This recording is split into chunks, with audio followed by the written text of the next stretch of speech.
मेरे लिए वाकई बड़ी खुशी का मौका है कि मेरे बेटे की फ़िल्म रिलीज़ हो रही है मेन लीड में। और उसने बहुत अच्छा काम किया है, बड़ा अच्छा रोल निभाया है और बहुत अच्छी पिक्चर बनी है। बस अब तो यही दुआ है कि भगवान करे पिक्चर अच्छे से रिलीज़ हो के हिट हो जाए, लोगों को पसंद आए उसका काम। और एक बाप के लिए इससे बढ़कर खुशी की और कोई बात नहीं हो सकती कि बेटा आगे बढ़े, ज़िंदगी में अपना नाम कमाए, अपना फ्यूचर सेट करे और लोगों का एंटरटेनमेंट करे।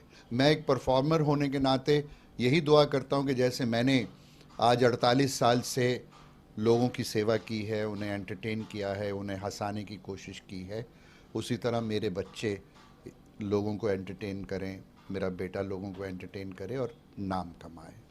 सर, अपने जमाने के चार्ली चैपलिन कहे जाते थे। उन दिनों दूरदर्शन का टाइम था, घर घर में टीवी होते, 15-20 घरों में एक टीवी होता था कि पेंटल घर घर के हीरो थे। जी वो हाँ, दौर एक में याद हाँ। आता है कभी अपने बेटे को देख कर, आज काफी दिनों के बाद आप छोटे पर्दे बीच में आ गए थे, फिल्मों में दोबारा आ रहे हैं, तो कितना आपको प्राउड लग रहा है बेटे के साथ आना और फिल्मों में एंट्री? बहुत अच्छा लग रहा है। और फिल्मों से मैं कभी गया नहीं था। हाँ, ये था कि कम हो गया था काम, तो इसलिए छोटे पर्दे पर भी आता रहा। लेकिन एक कलाकार को अच्छे रोल छोटे पर्दे पे मिलें या बड़े पर्दे में मिलें, उसके लिए वही बहुत ज़रूरी है, उसकी सेटिस्फेक्शन है। लेकिन आज एक इतनी अच्छी फिल्म, इतना अच्छा सब्जेक्ट और वो भी अपने बेटे के साथ करके बहुत मज़ा आ रहा है, बहुत अच्छा लग रहा है। और बस एक यूँ समझ लीजिए कि मुझे लगता है कि हर दिन मेरा दिवाली हो रहा है। सर, तरन तारण से आया हुआ एक लड़का, पंजाबी लड़का, दिल्ली दिल्ली से यहाँ, और इतना बड़ा मुकाम हासिल करना, दोनों भाइयों ने अलग पहचान है। महाभारत से शिखंडी भाई की पहचान अलग है। तो क्या कहना चाहेंगे इसके बारे में कि पेंटल एक कॉमिक स्टार्ट कर आज जो बड़े बड़े रियलिटी शो चल रहे हैं, कॉमिक की शुरुआत करने वाले आप ही हैं बॉलीवुड में। मतलब नहीं, ऐसा तो नहीं है कि कॉमेडी की शुरुआत की थी। हाँ, ये है कि कॉमेडी में अपना एक अलग स्टाइल लाने की वजह से लोगों को पसंद आया। मेरी बॉडी लैंग्वेज, मेरी कॉमिक टाइमिंग बहुत पसंद आई लोगों को। और बाकी जहाँ तक बात है कि पेंटल ने शिखंडी और शकुनी के रोल किए महाभारत में और बाकी एंटरटेनमेंट किया, तो वो एक ऊपर वाले की कृपा है कि हमें ये टैलेंट बख्शा कि हम सबकी सेवा कर सकें। तो अच्छा है, मज़ा आ रहा है। और मैं तो ज़िंदगी को डे टू डे लेता हूँ। आज का दिन अच्छा गुजर गया, अब कल के दिन की तैयारी। तो पीछे मुड़ के नहीं देखता, आगे ही देखता हूँ। और भगवान करेगा इसी तरह हम पूरी शिद्दत से, पूरी सिंसेरिटी से आपका एंटरटेनमेंट करते रहेंगे। सर, 40 साल पहले वाला, 40-50 साल पहले, आज भी वही पेंटल जो टीवी पर्दे में था वो याद सेम है? फिटनेस का कैसे आप ही मेंटेन करते हैं? ये फिटनेस का बेसिकली मैं आपको सच बताऊं तो ये है कि मुझे अपने काम से जो ऊर्जा मिलती है, जो मज़ा मिलता है, जो एनर्जी मिलती है, वो काम की वजह से मिलती है। क्योंकि मेरे लिए मेरा काम मेरी तपस्या है, मेरी पूजा है। और वही मुझे शायद, जैसा आप कह रहे हैं, शायद मुझे इतना एनर्जेटिक और इतना फिट रखता है। सर, एक साथ शूटिंग में आना बाप बेटे का, कितना मजा है आप लोगों को? क्या टिप्स दिए बेटे को आपने? वो अच्छा एक्टर है। और जहाँ तक टिप्स की बात है तो मेरा ख्याल है वो इतना एक्सपीरियंस हो गया है, 10-12 फिल्में की हैं, अच्छे रोल किए हैं, अच्छी परफॉर्मेंस की है, स्टेज किया है, सीरियल्स किए हैं। तो अभी उसको टिप्स की तो ज़रूरत नहीं। हाँ, ये है कि हम लोग आपस में दो एक्टरों की तरह अच्छी तरह मिल के अपनी टाइमिंग, अपने एक्शन रिएक्शंस को राइम करते हुए आगे बढ़ते हैं और मज़ा आता है। एक सामने अच्छा एक्टर हो तो मुझे भी अच्छा लगता है और उसे भी आई एम श्योर अच्छा लगा होगा, क्योंकि सामने और कुछ नहीं तो उसका बाप ही है एज एन एक्टर। किसी एकेडमी से आपने कोर्स किया और एक्टिंग सीखी, लेकिन उसकी एकेडमी आप? लुक्स लाइक, ऐसे लगता है कि उसने मेरे से ऑब्जर्व कर करके कुछ सीखा है। सर, हम थोड़ा पीछे जाना चाहेंगे दौर में। उस दौर की बात करें, आज कहानी बदल चुकी है। हमें कहना नहीं चाहिए कि एक से एक टैलेंटेड आर्टिस्ट है कोई, हम ये नहीं कहेंगे काम नहीं है, लेकिन स्टोरी बदल चुकी है। जैसे आपने बोला कि हमारे लिए काम नहीं है, वो चीज़ें नहीं है। बहुत बॉलीवुड के लिए बहुत शर्म की बात है ये। एक इतने अच्छे अच्छे कलाकार हैं, आर्टिस्ट हैं, स्टोरी है, मतलब चढ़ते सूरज को सलाम किया जाता है। क्या कहना चाहिए इसका? यही लाइफ है। यहाँ तो बेटा ऐसे ही चलता है। एक सर्टन टाइम के बाद हर एक का टाइम कम हो जाता है, वैल्यू कम हो जाती है, दैट इज़ लाइफ। पर इसका ये मतलब नहीं कि आप उसे दिल पे लगा के हार जाएं।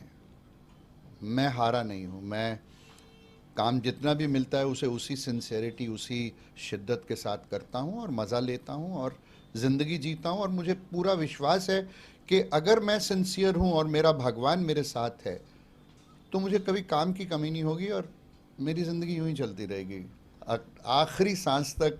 आई want to die on the set.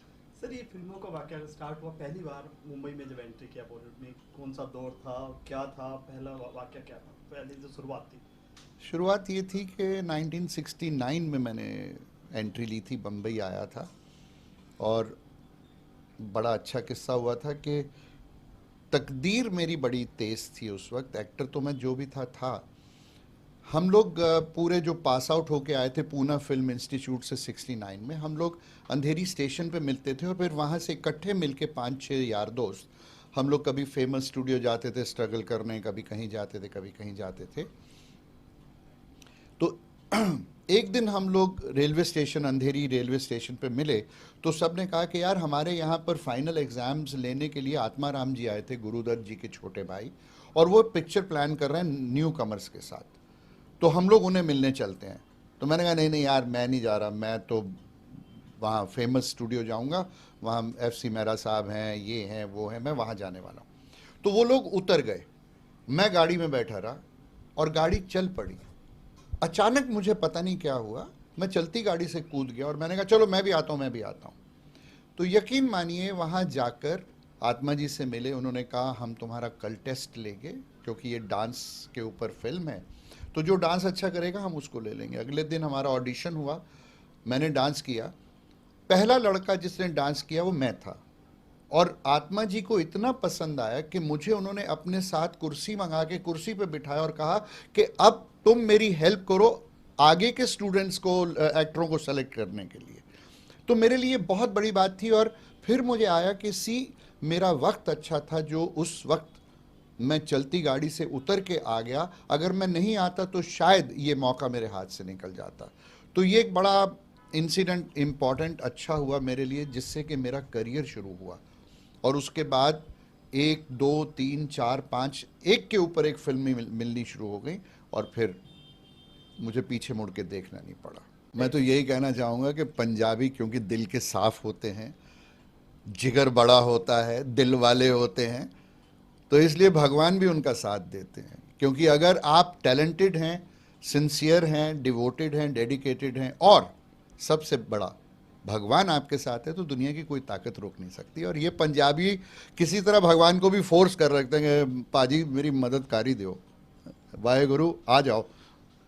Sir Akshay Kumar को ले लो, शक्ति कपूर को ले लो, गुलशन ग्रोवर, सब दिल्ली से निकले हुए हैं। बिल्कुल। कितना अच्छा लगता है जब एक कभी जहन में आता है कि अगर दिल्ली से निकले यहाँ पे सब लोग हैं बॉलीवुड इंडस्ट्री की, अगर इन बात सबको देख के छाती चौड़ी हो जाती है। और मैंने तो खैर सबके साथ काम किया शुरू से, देव साहब, राज साहब, सबके साथ काम किया और बहुत अच्छा लगता है कि हमारे पंजाबी लोग इतना अच्छा काम कर रहे हैं, इतना अच्छा नाम कमा रहे हैं, छाती चौड़ी हो जाती है फ़ख्र के साथ।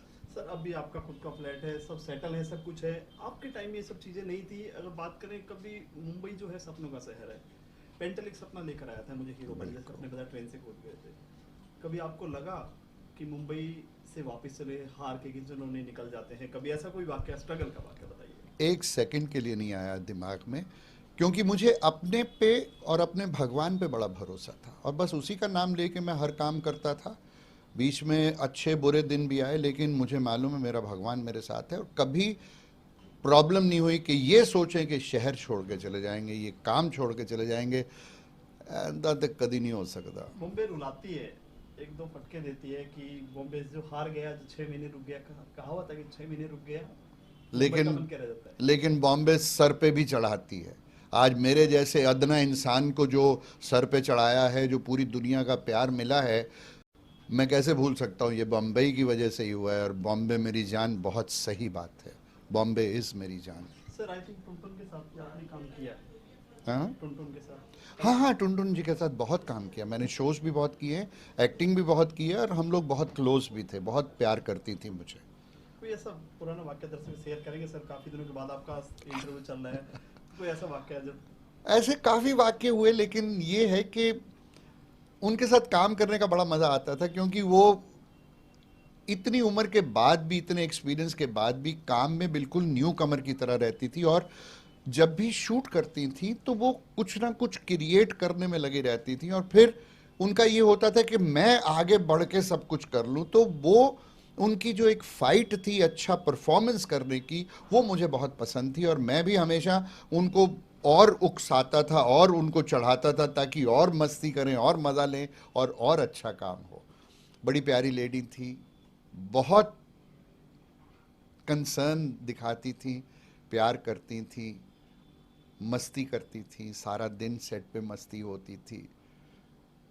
आई लव्ड हर, बहुत अच्छी थी। सर आपने कॉमिक में क्यों चुना?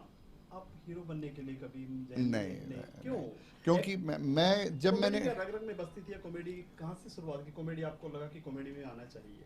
काफी अलग मेरा सवाल क्या है। हुआ, मैं जब पूना इंस्टीट्यूट में गया था तो वहाँ ट्रेनिंग लेने के बाद मुझे अपने बारे में बड़ी क्लैरिटी आ गई थी, सेल्फ अवेयरनेस जिसे कहते हैं। मैं अपने आप को समझ गया था, और मैं ये समझ गया था कि मेरी हाइट, मेरी पर्सनैलिटी, मेरी शक्ल, मेरी टाइमिंग, मेरा टैलेंट, जो कुछ भी है इस वक्त सबसे ज़्यादा कॉमेडी में है। और उस उन दिनों इंडस्ट्री में ये होता था कि अगर आपको इंडस्ट्री ज्वाइन करनी है तो आपको एक ढूंढना पड़ता है जॉनर, कि मैं कौन सी जगह पे फिट होता हूँ, और उसी में ट्राई करने से काम जल्दी मिलने की आशा थी। तो इसलिए मैं शुरू से ही ये डिसाइड करके आया था कि मैं जब एक्टर बनने जाऊंगा तो मुझे कॉमेडियन बनना है। तो मैंने अप्रोच भी ये किया था कि जी मैं कॉमिक रोल करना चाहता हूँ, तो इसलिए मुझे आत्मा जी के वहाँ भी कॉमिक रोल मिला, लाल पत्थर में, यार मेरा में, वो शुरू शुरू की सारी फिल्मों में मुझे कॉमिक रोल मिला, और फिर मेरी कॉमेडी लोगों को पसंद आनी शुरू हुई, तो फिर एक से दो, दो से चार, चार से आठ अच्छे रोल कॉमिक के मिलते गए।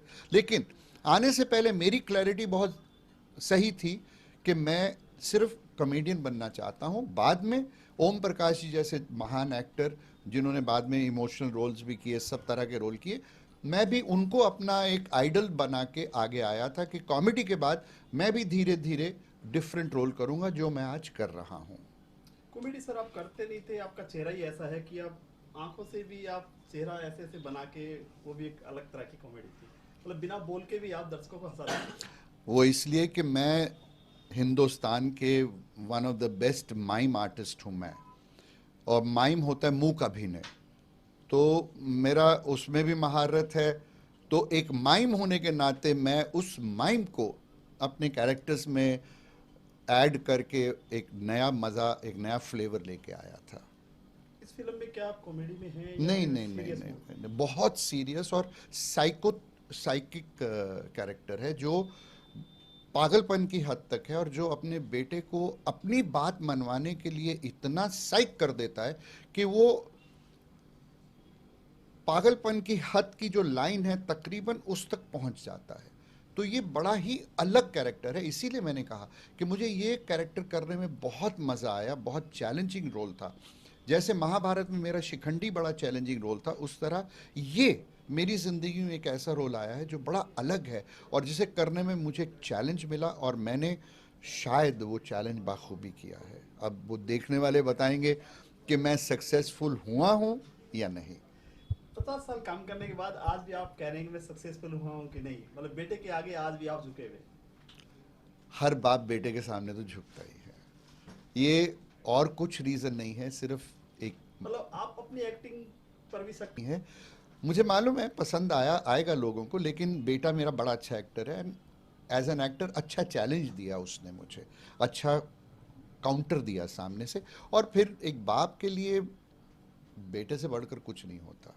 सर शिखंडी की पहचान आपको कितना बड़ा प्लेटफॉर्म दिया? शिखंडी की अगर बात करें, शिखंडी की पहचान ने मुझे बहुत बड़ा प्लेटफॉर्म दिया। मैं लोगों के जहन में ये आया कि इसको हम कोई भी कैरेक्टर अगर देंगे तो पेंटल बाखूबी कर सकता है। ये जो एक पॉइंट उन दिनों शुरू हुआ, उससे मुझे लोगों ने रिस्क लेके अलग अलग रोल देने शुरू किए।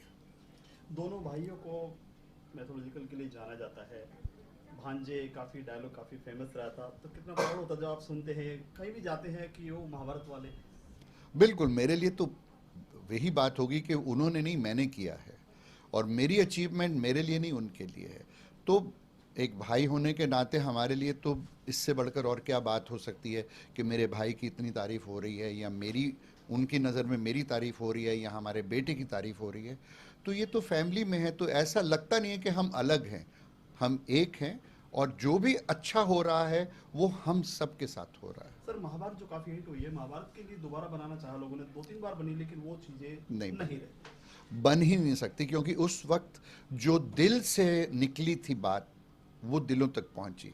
जिस तरह रवि चोपड़ा साहब ने, बी आर चोपड़ा साहब ने उसको उसको जिंदा किया, राही मासूम रजा साहब ने उसको जिंदा किया, वो अब मुश्किल है। वो बिल्कुल आत्मा से निकली हुई बात है, और महाभारत दोबारा बन सकती है, मैं ये नहीं कहता नहीं बन सकती, लेकिन वो जो दिल की बात है, वो जो रूहानी बात है, वो जो आत्मिक बात है, वो नहीं आ सकती। कभी आप बैठ के देखते हैं अपने जो आपने एक्ट किया था महाभारत की हाँ फिल्म में? बिल्कुल देखता हूँ, और अच्छा लगता है, और कई बार तो सरप्राइज होता है कि हाँ, इतना अच्छा मैंने कैसे कर दिया। थैंक यू सर हमसे बात करने के लिए। Thank you, God bless you, thank you. Visually थोड़ा थोड़ा लंबा लीजिए